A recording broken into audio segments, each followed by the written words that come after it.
Hello friends, इस video में हम लोग सीखेंगे कि पेटेंट को कैसे फाइल किया जाता है। तो चलिए शुरू करते हैं। हम लोग सीखते हैं कि पेटेंट को कैसे फाइल किया जाता है।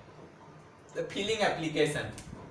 तो देखिए, सबसे पहला जो प्रोसेस होता है वो एप्लीकेशन को फिल करना होता है। अब एप्लीकेशन को कहाँ पर फिल होगा, कैसे फिल होगा, उसे समझते हैं। तो इससे भी पहले जो एप्लीकेशन फिलिंग से भी पहले जो प्रोसेस होता है, आपको सारे इंफॉर्मेशन को कलेक्ट करना होगा और अपना एक डॉक्यूमेंट्स बनाना होगा। डॉक्यूमेंट जब आपने बना लिया तो आपको एप्लीकेशन फिलिंग होगा। तो कहाँ पर फाइल करना है, तो बाय विजिटिंग पेटेंट ऑफिस। चाहे तो आप फिजिकली पेटेंट ऑफिस में विजिट कर लीजिए या फिर और online through IP India website. IP India की वेबसाइट है, वहां पर भी आप ऑनलाइन जाके पेटेंट को फाइल कर सकते हैं। आप समझते हैं कि पेटेंट को कौन फाइल करेगा, हु कैन फाइल। तो इन आइदर इन्वेंटर, चाहे तो जिसके नाम पे पेटेंट है वो फाइल करिए, या फिर उसने कोई हायर किया है पेटेंट एजेंट, तो ऑन द बिहाफ ऑफ पे इन्वेंटर वो भी फाइल कर सकता है, या फिर अगर उसके कोई रिश्तेदार दोस्त कोई भी जाकर पेटेंट ऑफिस में फाइल कर सकता है, या फिर ऑनलाइन फाइल कर सकता है।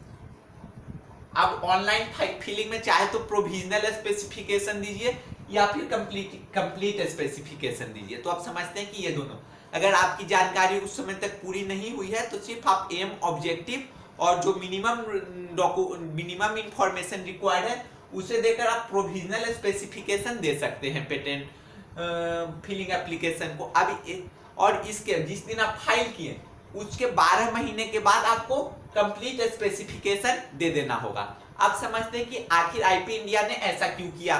तो देखिए, ऐसा करने का कारण था कि एप्लीकेशन जिस दिन फाइल किया उसके 18 महीने के बाद पब्लिकेशन जारी होता है। तो मान ली कि अगर आप के पास टाइम की कमी है तो जब तक आपका उस समय तक आधा भी हुआ, प्रोविजनल स्पेसिफिकेशन भी तैयार है, तो आप वहां जाके एप्लीकेशन फाइल कर सकते हैं। और एप्लीकेशन फाइल करने के 12 महीने के अंदर आपको पूरी जानकारी वहां पर अपलोड कर देनी होगी जाकर, या फिर फिजिकली पेटेंट ऑफिस में जाकर जमा कर देना होगा।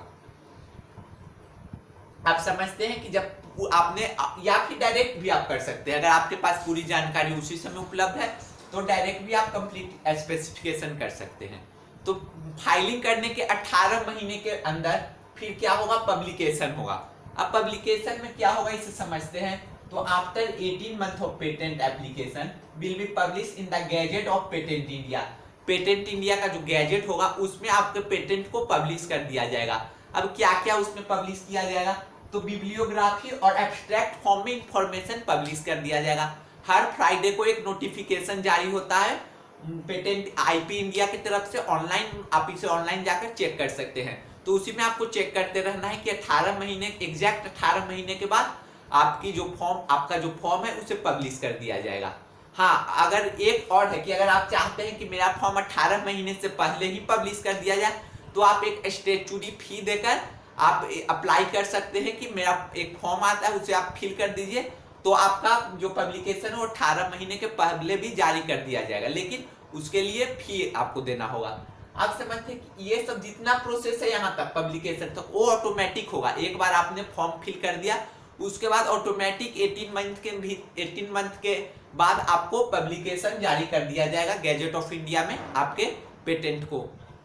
इसके लिए आपको कुछ नहीं करना होगा। आप समझते हैं कि अगला प्रोसेस क्या होगा, तो अगला प्रोसेस एग्जामिनेशन होगा। तो एग्जामिनेशन ऑटोमेटिक नहीं होगा। जिस दिन आपने पेटेंट फाइल किया उसके 48 महीने के अंदर आपको एक रिक्वेस्ट देना होगा, रिक्वेस्ट सबमिट करना होगा और आईपी इंडिया के वेबसाइट पर या फिजिकली जाकर एग्जामिनेशन के लिए अगर आपने 48 महीने के अंदर अपना नहीं जमा किया उसके लिए रिक्वेस्ट, तो आपकी जो पेटेंट है वो वॉइड मान लिया जाएगा और उसे पब्लिक डोमेन में आपके पेटेंट को जारी कर दिया जाएगा। इसलिए आप याद रखिएगा कि 48 महीने के अंदर आपको जाके एग्जामिनेशन के लिए रिक्वेस्ट डालना होगा। इसके लिए कुछ फी भी, स्टैट्यूटरी फी भी अप्लाई होगा, आपको जाकर फी जमा करना होगा। चाहे तो आप जमा कर दीजिए या फिर आपके बिहाफ पर पेटेंट एजेंट या फिर आपके कोई रिश्तेदार, अगर आप मान ली आउट ऑफ स्टेशन है तो वो आपके बिहाफ पर जाके चेक जमा कर सकते हैं, फी जमा कर सकते हैं पेटेंट ऑफिस में और एग्जामिनेशन के लिए रिक्वेस्ट कर सकते हैं। अब उसके बाद क्या होगा, उसके बाद के प्रोसेस को समझते हैं। तो अब एग्जामिनेशन, आपका जो एग्जामिनर होगा वो ऑन दी, जैसे मान लीजिए कि अगर आपको आपका जो फॉर्म है वो लाइन में लग जाएगा।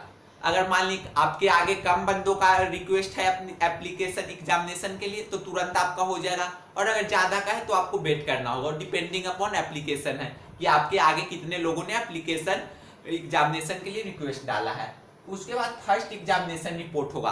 तो फर्स्ट एग्जामिनेशन रिपोर्ट के पहले जब आपने रिक्वेस्ट डाल दिया, उसके बाद एग्जामिनर जो होगा आपका पूरा पब्लिक फॉर्म को थॉरोली उसको थॉरोली चेक करेगा। मान ली कि अगर आपने कुछ साइंस से रिलेटेड, साइंस में भी फिजिक्स से रिलेटेड कुछ आपने मांगा है पेटेंट, तो जो फिजिक्स का वहाँ एक्सपर्ट होगा वो आपके फॉर्म को थॉरोली पढ़ेगा, फिर उसके बाद चेक करेगा क्राइटेरिया, जो मैंने क्राइटेरिया बताया था कि 3 क्राइटेरिया बिल्कुल नया होना चाहिए, नॉन ऑब्वियस होना चाहिए, और फिर इंडस्ट्री यूज में होना चाहिए।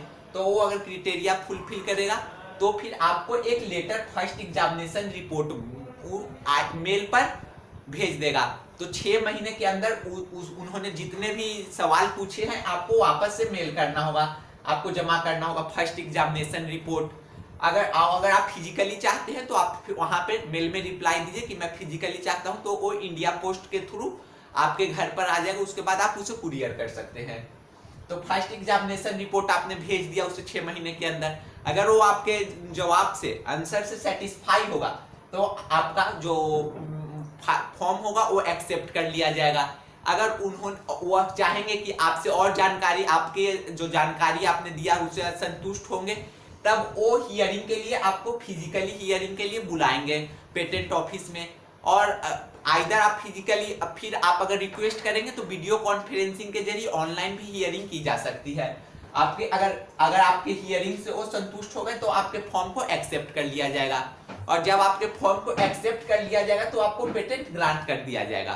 तो आपके पास, आप समझते हैं कि पेटेंट जब ग्रांट हो गया तो पेटेंट ग्रांट की टेन्योर क्या होगी, तो 20 years from date of fillings. तो देखिए यहाँ पे समझिए कि 20 ईयर्स तक आपके पेटेंट, आपको 20 ईयर्स के लिए पेटेंट ग्रांट कर दी जाएगी। आप समझते हैं कि पेटेंट जो ग्रांट 20 ईयर्स के लिए मुझे की जाएगी वो किस दिन से की जाएगी, जिस दिन मेरा पेटेंट ग्रांट हुआ या फिर जिस दिन मैंने एप्लीकेशन फाइल किया था। तो देखिए 20 ईयर्स जो होगा वो फिलिंग ऑफ एप्लीकेशन डेट से होगा, जिस दिन मैंने एप्लीकेशन एप्लीकेशन फाइल किया उस दिन से 20 ईयर्स के लिए मुझे पेटेंट ग्रांट कर दी जाएगी। और ये सब सारा प्रोसीजर मैं समझता हूँ कि आपको समझ में आया होगा। धन्यवाद। अगले वीडियो में हम लोग कॉपीराइट के बारे में समझेंगे।